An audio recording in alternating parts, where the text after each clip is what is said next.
Good evening everyone. आज मैं dimension analysis का सेकंड एपिसोड पढ़ाने जा रहा हूँ। पिछले एपिसोड में मैंने यूनिट्स के बारे में, सिस्टम ऑफ यूनिट्स के बारे में कुछ फंडामेंटल्स और बेसिक बातें मैंने बताई। अब जो रियल का डायमेंशन और डायमेंशन एनालिसिस होता है, आज वो मैं कराने जा रहा हूँ। बच्चों, सबसे पहला क्वेश्चन ये होगा कि what is meaning of dimensions of a derived physical quantity. सबसे पहले मैं आपको ये समझाना चाहूँगा किसी डिराइव्ड फिजिकल क्वांटिटी के डायमेंशंस का मीनिंग क्या होता है। बहुत सिंपल है समझना, बहुत आसानी से समझ में आएगा। आप थोड़ा ध्यान से देखना, आपको ज़रूर समझ में आएगा। So dimensions of derived physical quantities.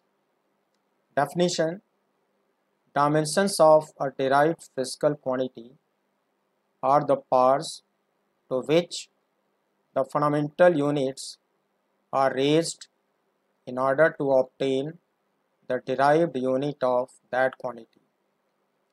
बच्चों, इसका मतलब ये हुआ, जैसे कोई डिराइव्ड यूनिट ऑफ फोर्स क्या है? डिराइव्ड यूनिट ऑफ फोर्स क्या है? KG metre per second square. ये आपको पहले से पता है। Force mass into acceleration, so kg power 1 metre power 1 second power -2। अगर आपसे कोई ये पूछे dimensions of force, what is meaning of dimensions of force, तो आपका आंसर होगा dimensions of force are 1 regarding mass, 1 regarding length and -2 regarding time. बच्चों, किसी डिराइव्ड फिजिकल क्वांटिटी के डिराइव्ड यूनिट को रिप्रेजेंट करने के लिए जो फंडामेंटल यूनिट्स पे पावर रेज करे जाते हैं, ये जो पावर रेज करे जाते हैं, इन पावर्स को ही डायमेंशन कहते हैं।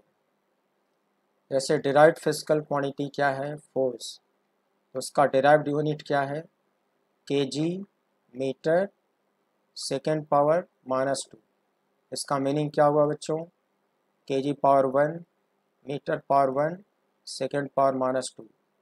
तो अगर इसको देखते हुए डायमेंशंस ऑफ फोर्स का जवाब देना होगा तो आप जवाब ऐसे दोगे, dimensions of force are 1 regarding mass, 1 regarding length, -2 regarding time. इसको देखकर फिजिकल क्वांटिटी को यहाँ पे एक्सप्रेस किया जाएगा। जैसे mass, kg belongs to mass, metre belongs to length, second belongs to time. So once more, dimensions of force are 1 regarding mass, 1 regarding length, -2 regarding time. ऐसे इसको रिप्लाई करोगे and dimensional formula for force will be, अगर force का कोई dimensional formula पूछेगा तो ये जो केजी है वो मास को बिलोंग करेगा, ये जो मीटर है वो लेंथ को बिलोंग करेगा, जो सेकेंड है वो टाइम को बिलोंग करेगा। तो ये जो यूनिट का एब्रीविएशन है उसको डायमेंशन सिंबल से रिप्लेस कर दो। जैसे पिछले एपिसोड में मैंने हर यूनिट का अलग अलग डायमेंशन सिंबल सिखाया था, तो फंडामेंटल यूनिट को डायमेंशन सिंबल से रिप्लेस कर दो और उसके जो करस्पॉन्डिंग पार्ट्स हैं उसको एज इट इज़ रहने दो और बिग ब्रैकेट में इसको लिख डालो। तो ये जो एक्सप्रेशन है इसको हम लोग पढ़ते हैं डायमेंशनल फार्मूला फॉर फोर्स। ये फोर्स का हो गया डायमेंशनल फार्मूला। ये जितने फंडामेंटल यूनिट्स के एब्रीविएशंस होते हैं उनको डायमेंशनल सिंबल से रिप्लेस किए जाते हैं और जो रिस्पेक्टिव पार्ट्स हैं उनको एज इट इज़ मेंटेन रखते हैं। ये कहलाएगा डायमेंशनल फार्मूला फॉर फोर्स। तो प्यारे बच्चों, मैंने आपको dimensions of derived physical quantity का मीनिंग समझाया और डायमेंशनल फार्मूला का मीनिंग समझाया। आगे देखो, in general L power A M power B T power C within big bracket, इस तरह का कोई भी एक्सप्रेशन किसी फिजिकल क्वांटिटी को अगर रिप्रेजेंट करता है तो इस एक्सप्रेशन को हम लोग कहते हैं डायमेंशनल फार्मूला। अब मैं कुछ एग्जांपल आपको देने जा रहा हूँ।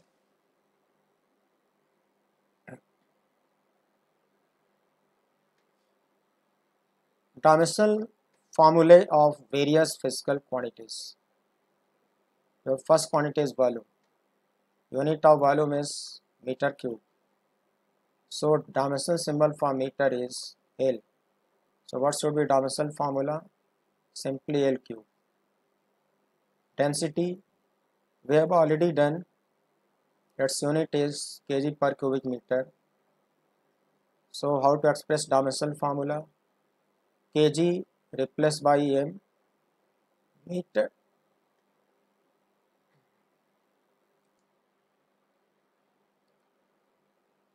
Kg replaced by capital M and meter replaced by capital L. So m L power minus 3 represents dimensional formula. The next quantity is velocity. We know that unit of velocity is meter per second. So meter replaced by L, second replaced by T. I mean meter is length, so dimension symbol L. Second is time, dimension symbol T. Cell T minus 1 is dimensional formula for velocity. Similarly, we have acceleration. So unit of acceleration, meter per second square. So dimensional formula LT minus 2. Force, unit of force, we already know this, kg meter per second square. So dimensional formula MLT minus 2. I mean kg replaced by m, meter replaced by L, and second replaced by T. In this way, this is dimensional formula. Pressure, we know its unit is kg per meter per second square. So corresponding to this, replacing dimensional symbols, dimensional formula is m L minus 1 T minus 2. Then unit of work kg meter square per second square. So kg replaced by m, meter replaced by L, and s replaced by T. So this is dimensional formula. Similarly, we have another quantity power. So unit of power is kg meter square per second cube. So replacing by dimensional symbols, you have dimensional formula m L power 2 T power minus 3. Similarly, we have torque. Its unit is, in fundamentals, its unit is similar to that of work. It should be kg meter square per second square. Work की तरह ये भी होगा, इसमें symbol को replace कर दो, ये हो गया dimensional formula. Impulse, we know unit of impulse kg meter per second. So replacing by dimensional symbol, it should be MLT minus 1. Stress or pressure or Young's modulus और बल्क मॉडुलस और share modulus. अभी मैंने पिछले episode में आपको बताया कि ये इलास्टिसिटी के चैप्टर में इसके बारे में पढ़ती हूँ. हर एक क्वांटिटी का यूनिट वही होता है जो प्रेशर का होता है. प्रेशर तो वैसे न्यूटन पर स्क्वायर मीटर होता है, इन न्यूटन को जब केजी मीटर सेकेंड में कन्वर्ट करोगे तो प्रेशर का फंडामेंटल्स में यूनिट इतना आता है. कैसा आता है बच्चों? KG per metre per second square. अब डायमेंशन सिंबल रिप्लेस कर डालो, it should be m L power minus 1 T power minus 2. डेट आपको याद होगा सरफेस टेंशन था force upon length. Force upon length, तो फंडामेंटल्स में उसका यूनिट कितना आएगा? केजी पर सेकेंड स्क्वायर आएगा. सिंबल से रिप्लेस करो MT minus 2. Coefficient of viscosity अभी मैं एक्सप्लेन किया था पिछले एपिसोड में. तो फंडामेंटल यूनिट्स में इसका यूनिट क्या आता है? आता है KG per metre per second. Symbol replace कर डालो, it should be ml minus 1 T minus 1. Specific heat capacity small c, so its unit in fundamental meter square per second square per kelvin. Symbol replace करो, L power 2 T power -2 theta power -1। ये जो kelvin है ये temperature का है unit. Temperature का dimension symbol क्या था बच्चों? थीटा था। It should be theta power -1। फिर था हीट कैपेसिटी, फार्मूला था mc। So what was unit of heat capacity? kg metre square per second square per kelvin.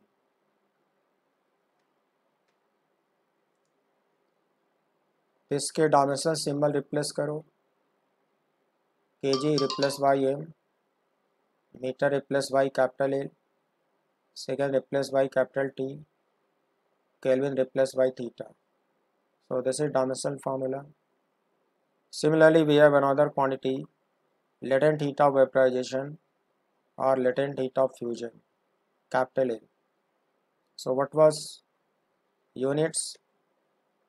In fundamental units, this was meter square per second square. So replacing by dimensional symbol, it should be L2 T minus 2. Then we have universal gravitational constant capital G. So what was unit? We have done, its unit is this, kg minus 1 metre cube second power -2। इसमें symbol put कर डालो, it should be -1 L cube T -2। Then we have universal gas constant capital R. इसका unit इतना मैं निकाल चुका हूँ पहले ही।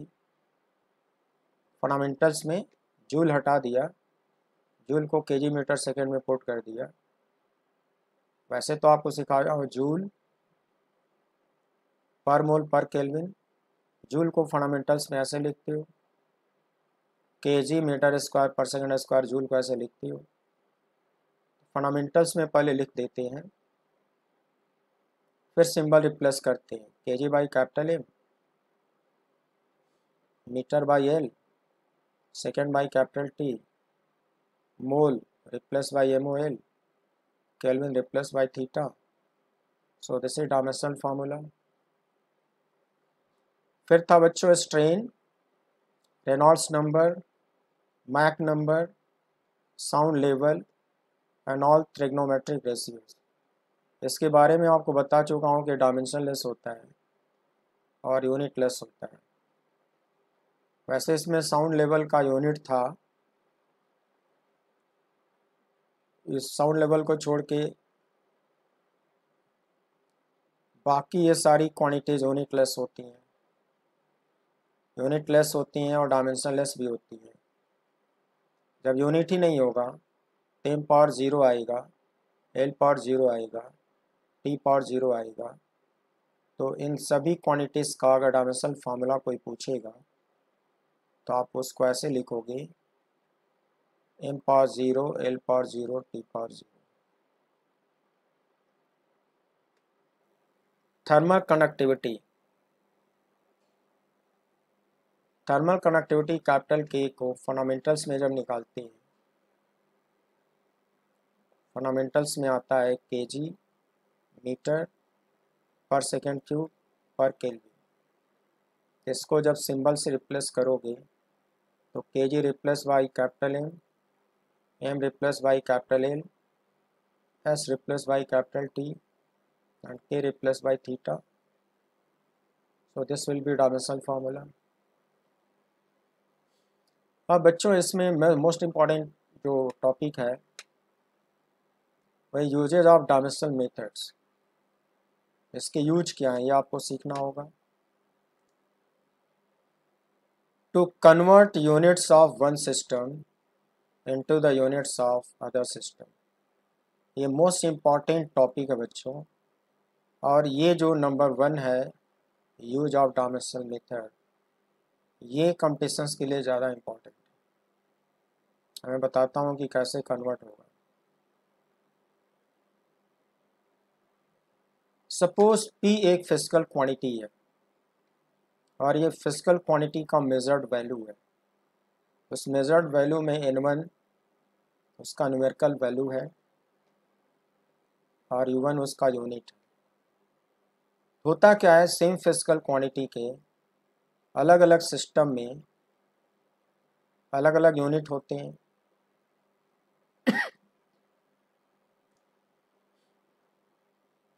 जैसे कि जो वर्क होता है उसका ऐसा यूनिट जूल होता है, और जो सीजीएस सिस्टम होता है, सीजीएस सिस्टम में उसका यूनिट अर्ग होता है। अगर n1 को 1 लिखा जाए और n2 की वैल्यू पूछ दिया जाए, I mean 1 joule equals how many अर्ग, तो u2 को अर्ग कहोगे, n2 अननोन कहोगे, u1 को जूल कहोगे और n1 को 1 कहोगे। तो इस तरह का यूनिट कन्वर्जन इस फार्मूले से क्वेश्चन करे जाएंगे। एक और एग्जांपल, मान लो ये फिजिकल क्वांटिटी फोर्स है।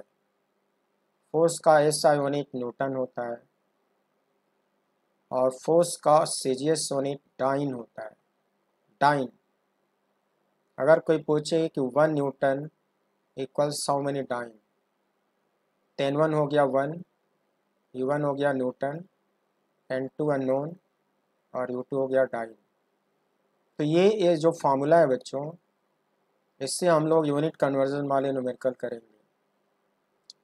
तो जब न्यूमेरिकल करेंगे तो क्या करेंगे, u1 की जगह पे इस फिजिकल क्वांटिटी का डायमेंशनल फार्मूला लिखेंगे।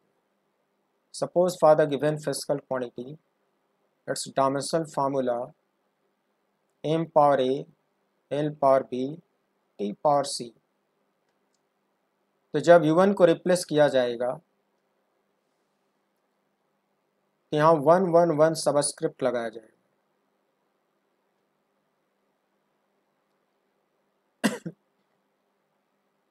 एंड u1 को ऐसे रिप्लेस करोगे, m1 power a, l1 power b, t1 power c, n2 as it is. u2 को ऐसे रिप्लेस करोगे, m2 power a, l2 power b, t2 power c।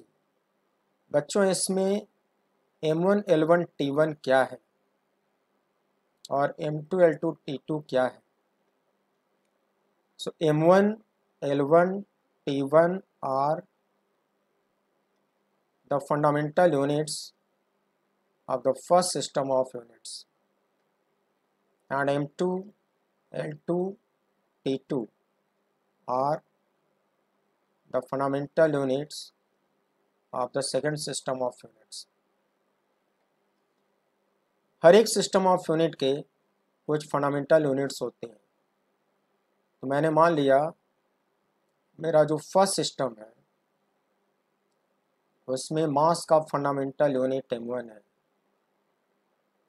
Length का fundamental unit l1 है, time का fundamental unit t1 है। और बच्चों जो सेकंड सिस्टम है, सेकंड सिस्टम में मास का फंडामेंटल यूनिट m2 है, लेंथ का फंडामेंटल यूनिट l2 है और टाइम का फंडामेंटल यूनिट t2 है। तो डायमेंशनल फार्मूले में हम लोग उस पर्टिकुलर सिस्टम का फंडामेंटल यूनिट रखते हैं और यहाँ सेकेंड सिस्टम का फंडामेंटल यूनिट रखते हैं। फिर सारी क्वांटिटी रखने के बाद इसमें से जो भी अननोन होता है उसको सॉल्व कर लेते हैं। और जो पिछले एनालिसिस आपने करा है, तो किसी भी फिजिकल क्वांटिटी का डायमेंशनल फार्मूला निकालना आपने सीख लिया है। तो सारे डायमेंशनल फार्मूले यहाँ पे इस्तेमाल करे जाएंगे। ये था फर्स्ट यूज। सेकेंड यूज होता है बच्चों to check the correctness of an equation.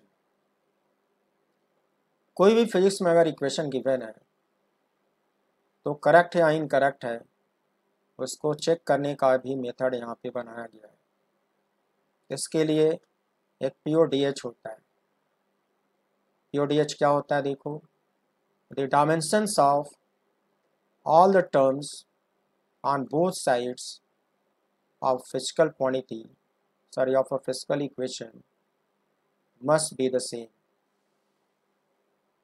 अगर कोई इक्वेशन फिजिकली सही है तो dimensions of all the terms on both side, उस इक्वेशन के दोनों तरफ जितने भी टर्म्स होंगे हर एक टर्म के डायमेंशंस सेम होने चाहिए, सेम होने चाहिए। This is called principle of dimensional homogeneity, short form PODH. इसी पीओडीएच से हम लोग किसी इक्वेशन का करेक्टनेस चेक करेंगे, अभी थोड़ी देर में समझाऊंगा। बच्चों थर्ड इस्तेमाल क्या है? To establish the relation among various physical quantities. Various physical quantities को लेकर हम लोग कोई फार्मूला बनाना चाहते हैं तो डायमेंशनल मेथड यूज कर सकते हैं। अब कैसे बनाएंगे अभी थोड़ी देर में समझाता हूँ। एक एग्जांपल देखो, इस एग्जांपल को देखो। Time period T of a simple pendulum may depend on the following: mass m of the bob, length L of the thread, and acceleration due to gravity g. Then establish a formula for the time period. अब देखो बच्चों, यहाँ formula establish करना है। क्या rule है इसका? शुरुआत करोगे, suppose time period D directly proportional to m power a, L power b, g power c. Here m is mass, L for length, g for acceleration due to gravity.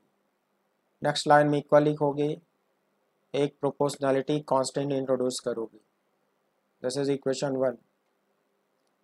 बच्चों यहाँ जो के इंट्रोड्यूस करते हैं इसको डायमेंशनलेस कांस्टेंट मानते हैं कि ये डायमेंशनलेस है, इसके सारे डायमेंशन 0 0 होंगे, ऐसा माना जाता है। Writing the dimensions of both sides we have according to पीओडीएच।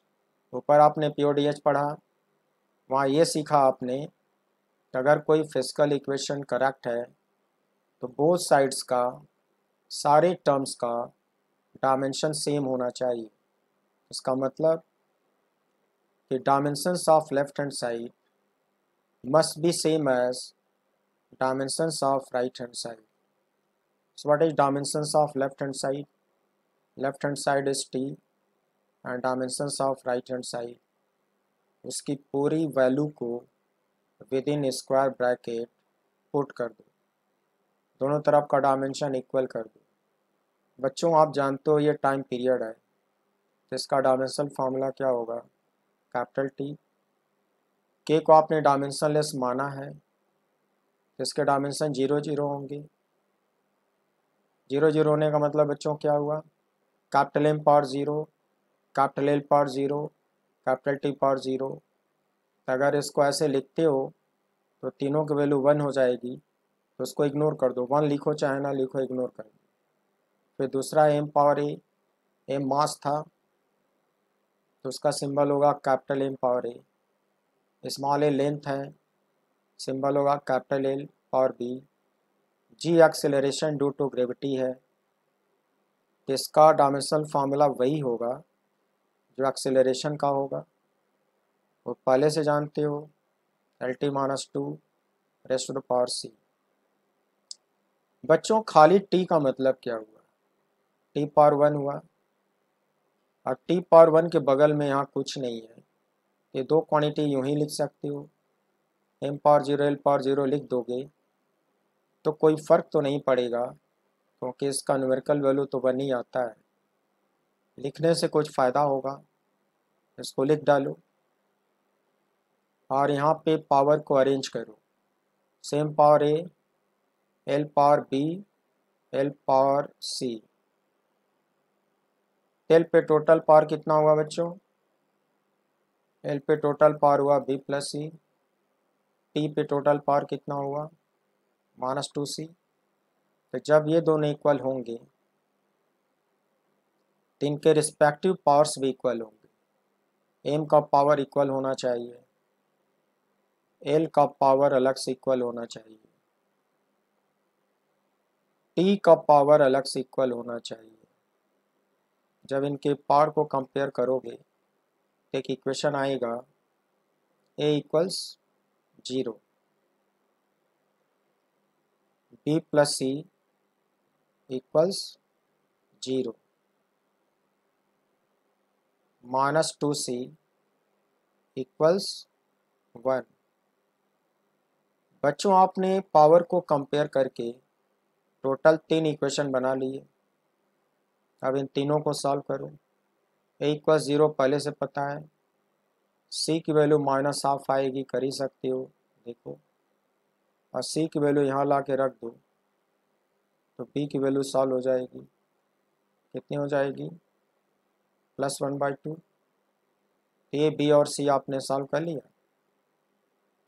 अब ये जो तीनों की वैल्यू आपने सॉल्व करी उसको यहाँ पे ला के पुट कर डालो। इक्वेशन 1 में तीनों को पुट कर डालो। So putting these values in equation 1, we get t equals k into m power 0, l power half, g power -half। अगर g को डिनोमिनेटर में लाते हो तो ये +हाफ हो जाएगा, और हाफ का मतलब अंडर रूट होगा, m पावर 0 1 होगा। तो बच्चों t का फॉर्मूला क्या बनेगा? k into under root l/g। ये टाइम पीरियड का फॉर्मूला बन गया। Here the numerical value of k cannot be determined by the dimensional method. बच्चों इसको डिमेरिट ऑफ डायमेंशनल मेथड कहा गया कि ये जो डायमेंशनल प्रोपोर्शनलिटी कांस्टेंट के आपने दिखाया था, इसकी न्यूमेरिकल वैल्यू सॉल्व हो ही नहीं सकती। डायमेंशनल मेथड से इसकी न्यूमेरिकल वैल्यू निकाली नहीं जा सकती। ये इस मेथड का डिमेरिट है। ये फार्मूला बस इतना ही लिख के छोड़ दो। सिंपल हार्मोनिक मोशन वाले चैप्टर में आपको restoring force, restoring torque, Lagrangian energy method सिखाया जाएगा। वहाँ दूसरी मेथड सिखाए जाएंगे और उस मेथड से इसकी वैल्यू पता चल जाएगी। तो वहाँ पे पता चलेगी कि इसकी वैल्यू 2π आती है, इसकी वैल्यू 2π आती है, लेकिन डायमेंशनल मेथड से डिराइव नहीं होगा। इसको डिमेरिट माना गया तो k को k लिखा रहने दो, और इतना ही फार्मूला क्रिएट हो पाएगा और यही आपका आंसर होगा। One more question. Suppose the centripetal force acting on a particle executing uniform circular motion is given by the formula F equals m square v cube upon r square, where m is mass of the particle, v is velocity of the particle, and r is radius of the circle. Then check the correctness of the given formula. बच्चों आपको ये बताना है कि formula correct है या नहीं, ये बताना है। इसके लिए आपने PODH पढ़ा है। So according to PODH, dimensions of left hand side must be same as dimensions of right hand side। तो सबसे पहले आप dimensions of left hand side निकालो। So that is F, and F is centripetal force। Centripetal force का dimensional formula आप पहले से जानते हो, mLT-2 से equation number 1। Then dimensions of right hand side m square v cube upon r square. m का symbol put करो, velocity का डायमेंशनल फार्मूला पुट करो, रेडियस लेंथ को कहोगे, उसका डायमेंशनल फार्मूला पुट करो, इसको डिवाइड करो, फिर सिंप्लीफाई करो, कुछ इतना आएगा। इसको लिख डालो इक्वेशन 2। अब इक्वेशन 1 और इक्वेशन 2 को कंपेयर करो। आप देख रहे होगे कि ये जो राइट हैंड साइड है वो इक्वल नहीं है। कमेंट लिखोगे since from 1 and 2 dimensions of LHS is different from dimensions of RHS, hence the given equation is incorrect। ये जो इक्वेशन है ये इनकरेक्ट माना जाएगा, क्योंकि पी और डी एच के हिसाब से बराबर आने चाहिए और ये बराबर आए नहीं, फिर ये फार्मूला गलत माना जाएगा। वन मोर एग्जांपल, ये लेवल 2 का क्वेश्चन है, थोड़ा टफ है। देखो कंपटीशंस में ऐसे ही क्वेश्चन क्रिएट करे जाते हैं। S unit of force in newton.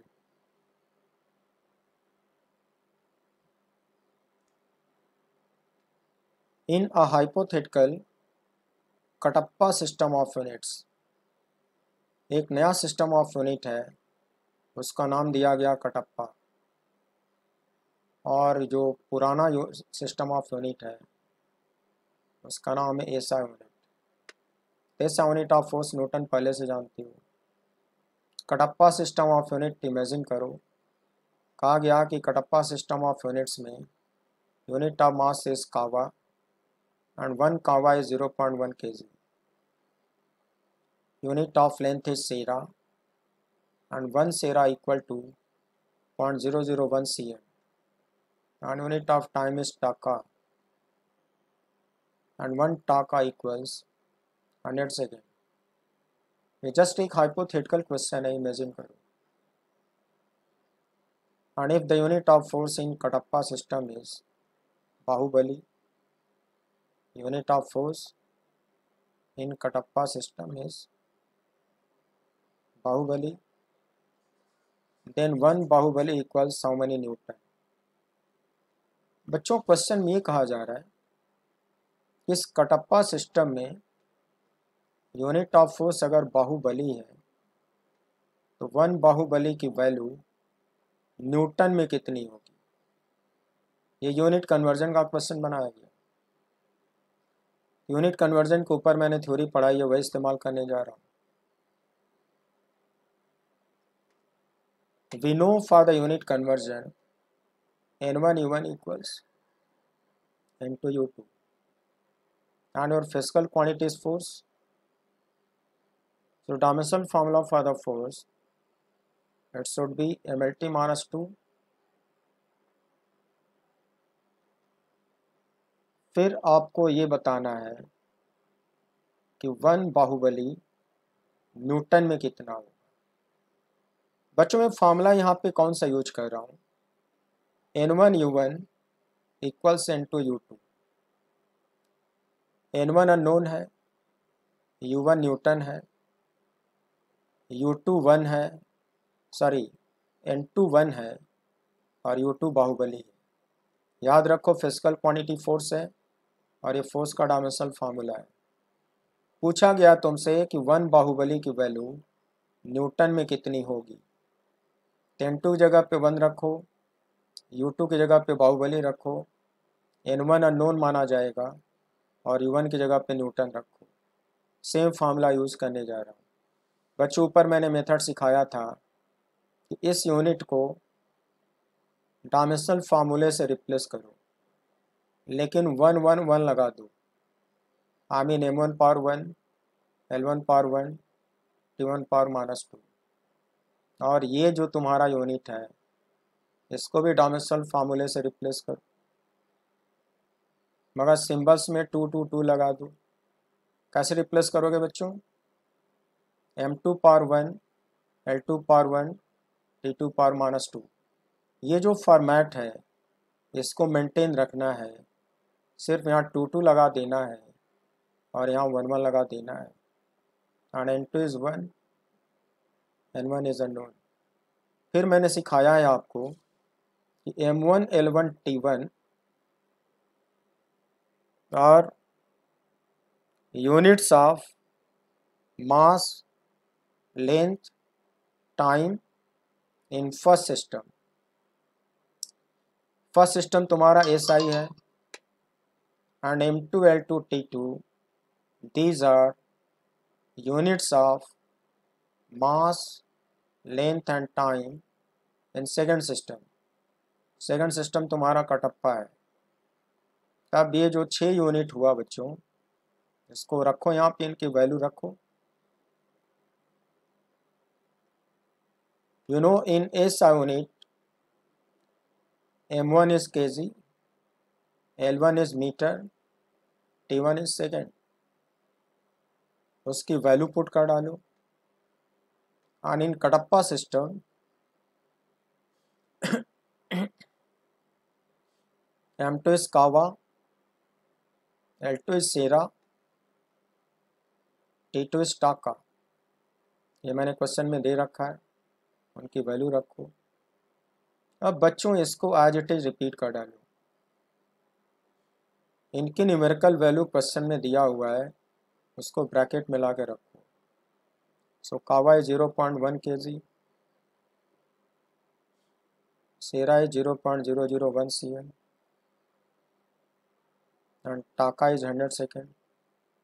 ये दे रखा है, सब्स्टिट्यूट कर डालो, इसको रिपीट कर डालो, इसको रिपीट करो।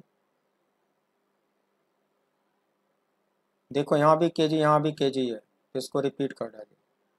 यहाँ मीटर है, यहाँ सेंटीमीटर है, तो इसको मीटर में बदलो।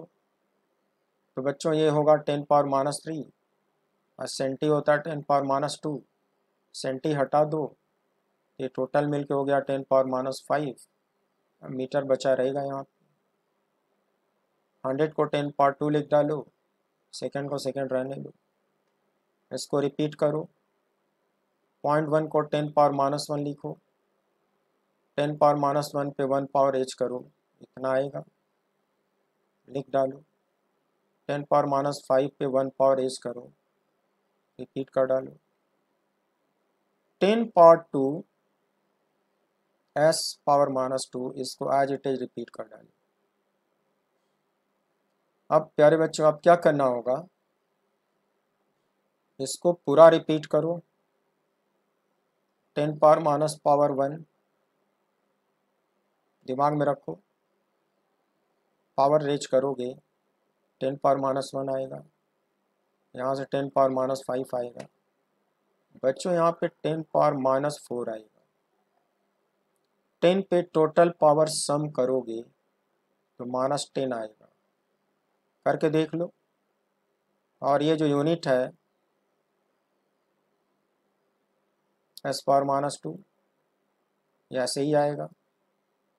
अब लास्ट स्टेप में क्या होगा, ये यूनिट के जो एक्सप्रेशंस हैं, D2 एक्सप्रेशन यहाँ भी है, ये बोथ साइड से कैंसिल आउट हो जाएंगे।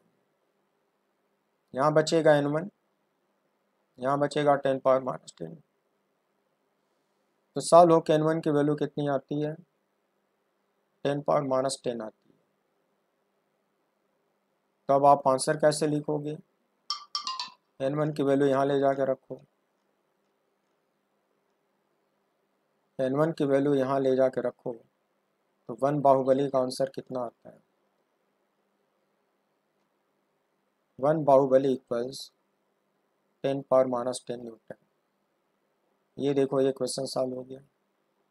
बेटा कॉम्पिटिशन्स में ऐसे ही क्वेश्चन ज़्यादातर पूछे गए, तो ओरिजिनल मेथड को बहुत प्यार से समझो, हड़बड़ी में मत रहो, शॉर्टकट ट्रिक जाने की कोशिश मत करो।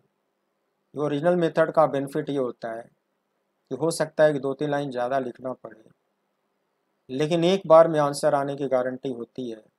सोचना नहीं पड़ता है, रुकना नहीं पड़ता है, और एक बार में आंसर ज़रूर आता है। अगर कोई ट्रिक पढ़ाता है तो ट्रिक की डेमेरिट ये होती है बच्चों कि जब वो क्वेश्चन की लैंग्वेज बदल जाएगी तो ट्रिक कैसे अप्लाई होगा वो समझ में ही नहीं आता, टाइम किल हो जाता है और आप क्वेश्चन कर भी नहीं पाते। लेकिन ओरिजिनल मेथड सीखने का फ़ायदा ये होगा, क्वेश्चन कितना भी घुमाएगा लग जाएगा, भले से 3 लाइन ज़्यादा लिखना। तो मैं अपने एक्सपीरियंस से कहता हूँ कि फंडामेंटल मेथड सीखना ही फ़ायदेमंद होता है, और ट्रिक रटने से आज के ज़माने में कोई फ़ायदा नहीं होता। यूनिट कन्वर्जन का एक अच्छा क्वेश्चन मैंने करवाया बच्चों। अब होगा लिमिटेशंस ऑफ डायमेंशनल एनालिसिस। ये जो मेथड है इसके कुछ लिमिटेशंस हैं। So method of dimensions has the following limitations. By this method the value of any dimensionless constant involved in the formula cannot be calculated। ऊपर मैंने टाइम पीरियड का formula derive किया था, उसमें एक डायमेंशनलेस कांस्टेंट स्मॉल के था, तो उसकी न्यूमेरिकल वैल्यू डिराइव नहीं हो पाई थी, वो इसका डिमेरिट है। Second limitation, if the number of dimensional equations formed are less than the number of unknowns used, then a physical equation cannot be established। बच्चों ऊपर एक न्यूमेरिकल किया था जिसमें ए बी और सी को लेकर 3 इक्वेशन बना था। कभी कभी ऐसा होगा कि इक्वेशन कम बनेंगे और अननोन ज़्यादा होंगे। जैसे कि मान लो 4 अननोन है question, A B C D 4 unknown है, मगर इक्वेशन 3 ही बना, और अननोन 4 हैं, तो बेटा A B C D solve हो ही नहीं पाएंगे, क्योंकि अलजेब्रा का प्रिंसिपल है कि जितने अननोन होते हैं उतने इक्वेशन ज़रूर होने चाहिए। अगर अननोन ज़्यादा है और इक्वेशन कम है तो वो चारों अननोन कभी सॉल्व नहीं होंगे, और ऐसी सिचुएशन कभी कभी आती है। तो ये भी इस मेथड का एक लिमिटेशन है, या यूँ कहो कि डिमेरिट है। Third, by this method the equation containing trigonometric ratio sin theta cos theta etc, exponential function, binomial expression and the terms like log 1 plus x cannot be analyzed because these are dimensionless quantities। प्यारे बच्चों, एक ऐसा physical equation जिसमें trigonometric ratio इस्तेमाल होता है, binomial expression इस्तेमाल होता है, एक्सपोनेंशियल फंक्शन ई पावर एक्स इस्तेमाल होता है, log 1 प्लस एक्स टाइप का फार्मूला इस्तेमाल होता है, तो ऐसा जो इक्वेशन होगा वो इस्टेब्लिश नहीं हो पाएगा, क्योंकि ये सारे के सारे डायमेंशनलेस होते हैं। ये डायमेंशनलेस होते हैं ये सब, इसलिए वैसा इक्वेशन कभी इस्टेब्लिश नहीं होगा। मैं आपको थोड़ी देर में समझा दूंगा, इसको एक न्यूमेरिकल करके दिखाऊंगा, समझ में आएगा। The equation shows right hand side consists of 2 or more terms like v equals u plus at, s equals ut plus half at square, cannot be established by this method।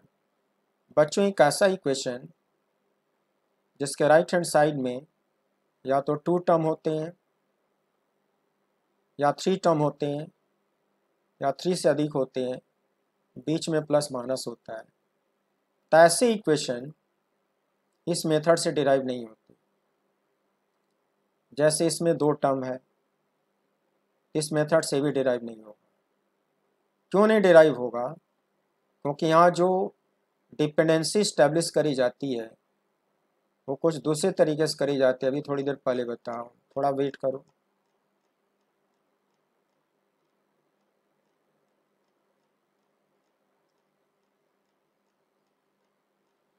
देखो यह formula इस method में कैसे बनता है।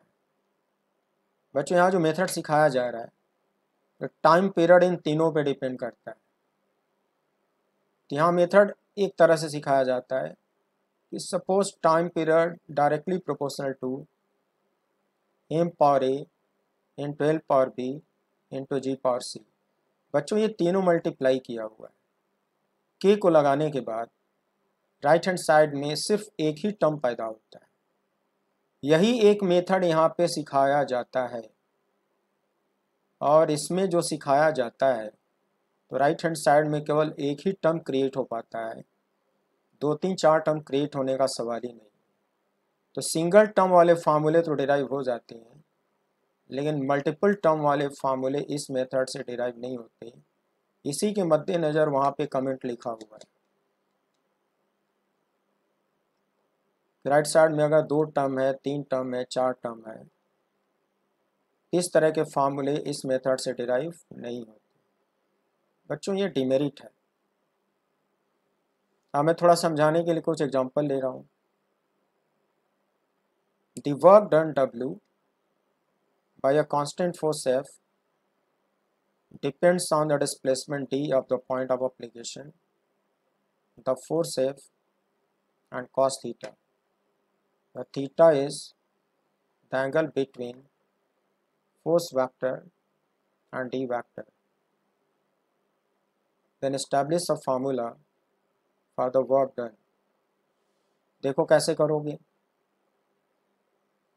अभी तक जो आपने नॉलेज गेन किया, स्टार्टिंग ऐसे करोगे। Let the work done be directly proportional to A power A D power B and cos theta power C implies W equals k times a power a d power b cos theta power c, where k is supposed to be dimensionless constant. बच्चों ऐसे पढ़े हो, इसको dimensionless मानती हो, तीनों को multiply करती हो। अब PODH पढ़े हो। According to principle of dimensional homogeneity, the dimensions of left hand side must be same as dimensions of right hand side. W का डायमेंशनल फार्मूला पहले से सिखा चुका हूँ। K को डायमेंशनलेस मानते हैं, m power 0 l power 0 t power 0, उसको 1 लिख दो, छोड़ दो, 1 इग्नोर करो। A फॉर फोर्स ब्रैकेट में लिखो, power A, displacement is length l power B। तुम्हें पता है कि cos थीटा 2 हाइट का रेशियो होता है, आमीन 2 लेंथ का रेशियो होता है। ट्रिग्नोमेट्री में पढ़ते हो cos theta equals base upon hypotenuse. तो बेस भी लेंथ होगा, हाइपोटेन्यूस भी लेंथ होगा। लेंथ अपॉन लेंथ जो आएगा l पावर 0 आएगा। l पावर 0 मतलब ये डायमेंशनलेस हुआ। बेटा l पावर 0 आएगा ना, तो l पावर 0 लिख डालो, t पावर 0 m पावर 0 बगल में लगा दो। इससे कोई फर्क तो पड़ेगा नहीं, क्योंकि ये सब मिलके तो 1 ही होंगे। तो cos थीटा एक डायमेंशनलेस क्वांटिटी है, उस पर पावर चढ़ा दो c। इसको रिपीट करो, m पे पावर a आएगा, यहाँ से 0 आएगा, a plus 0 is a, l power a and l power b and l power 0। इनको ऐड करोगे तो आएगा a plus b, t power minus 2a, यहाँ से आएगा 0, तो t पे पावर माइनस 2a लगा दो। फिर जब ये 2 टर्म आपस में बराबर होते हैं, इनके रिस्पेक्टिव पावर्स भी बराबर होते हैं। a की वैल्यू 1 होनी चाहिए, a प्लस b की वैल्यू 2 होनी चाहिए, माइनस 2a की वैल्यू माइनस 2 होनी चाहिए। देखो 3 इक्वेशन बनाए हो, a equals 1, a plus b equals 2, minus 2a equals minus 2।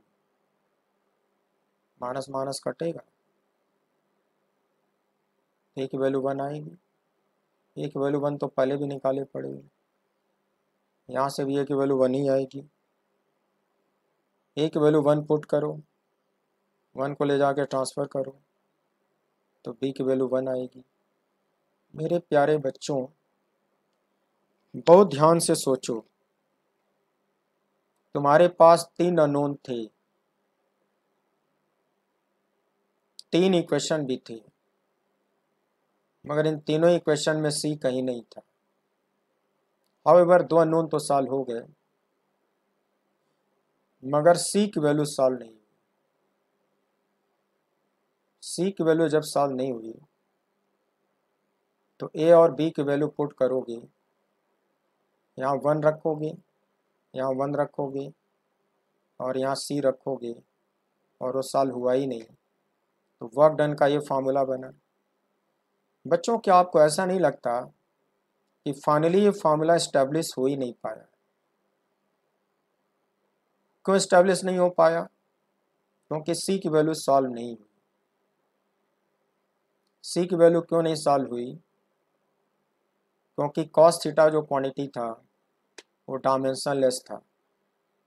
ये डिमेरिट ऊपर सिखाया हूँ कि ऐसे इक्वेशन जिसमें ट्रिग्नोमेट्रिक रेशियो होते हैं, I mean dimension less quantities होती हैं, वैसे फार्मूले इस्टेब्लिश ही नहीं होते। क्योंकि देखो क्या हुआ, ये 0 0 होने की वजह से सी से मल्टीप्लाई करने पे तीनों 0 0 हो गया, इक्वेशन में सी गायब हो गया। और जब सी गायब हो गया बच्चों इनमें, तो सी सॉल्व हो ही नहीं पाता है, तो ये इक्वेशन पूरी तरह से इस्टेब्लिश नहीं हो पाता है। ये एक तरह का डिमेरिट हुआ कि नहीं डिमेरिट? इस तरह से ऊपर मैंने जो डिमेरिट बताई है उसका यही मीनिंग होता है। बच्चों, जो डायमेंशन एनालिसिस का मेन टॉपिक है वो तो मैंने सिखा दिया। कुछ छोटे छोटे पोर्शंस हैं जो आप खुद से कर लो, मेरी बुक से पढ़ लो। सिग्निफिकेंट फिगर्स 9th 10th में भी तुम पढ़ते हो, इसको रिवाइज कर लो। कुछ छोटे मोटे काम खुद से कर लोगे, तुम्हें बड़ी बड़ी चीज़ें सिखा दूंगा। Rounding off technique 9th 10th में पढ़े हुए हो, उसको रिवाइज कर लो। मेरी बुक अपने टेबल पे रखो, सब रिवाइज करो। Significant figures in addition and subtraction, इसका रूल क्या होता है, और सिंपल है, समझ में आ जाएगा। Significant figures in multiplication and division, यहाँ से पढ़ लो। Power of 10 and order of magnitude, वो यहाँ से पढ़ लो। ये सिंपल चीज़ें हैं, पढ़ के समझ में आ जाएगा। एरर एनालिसिस में ऑलरेडी इस पे 2 एपिसोड पढ़ा चुका हूँ और इसको अच्छे से कंप्लीट कर चुका हूँ।